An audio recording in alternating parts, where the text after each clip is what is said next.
ராஜ கழுகு, ராஜ பருந்து, அது சில முட்டைங்களை போட்டிருக்குமா. அதுல ஒரு முட்டை வந்து உருண்டோடி வந்து அந்த சைட்ல இருக்கிற காட்டுக்கோழியோட இதுல விழுந்துருமா.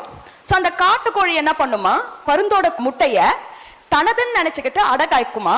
அடக்காத்த பிறகு கொஞ்ச நாள்ல வந்து அந்த பருந்து வந்து கோழி குஞ்சுங்களோட சேர்ந்து பொரியுமா. சோ இந்த பருந்து பாக்குறதெல்லாம் எது? கோழி குஞ்சுங்க. கோழி என்ன பண்ணும்? பூமியை கிளறும், புழுவை பிடிச்சி சாப்பிடும். ஒரு நாள் இந்த கழுகு குஞ்சு கோழி குஞ்சுங்களோட கோழி குஞ்சா அதுங்க பண்ற சேஷ்டங்கள்லாம் பண்ணிக்கிட்டு வெறும் பூமியே பார்த்துக்கிட்டு சுத்திட்டு இருந்தப்போ தற்செயலா மேல பாக்குமா. மேல பார்த்தா அங்க ஒரு ராஜ பருந்து சும்மா சூப்பரா மெஜஸ்டிக்கா பறந்துகிட்டு இருக்குமா. பருந்து எப்படி பறக்கும்? இறகு கூட அசையாம அப்படியே வட்டம் அடிக்கும். ஆனா கோழி எப்படி பறக்கும்? இங்க இருந்து இவ்வளவு தூரம் போறதுக்கே பயங்கரமா சத்தம் பக்கன்னு சொல்லிட்டு ஒரு நிமிஷத்துக்கு 100 வாட்டி சிறகு அடிக்கும். சோ இந்த கழுகு குஞ்சு அப்படி பார்க்க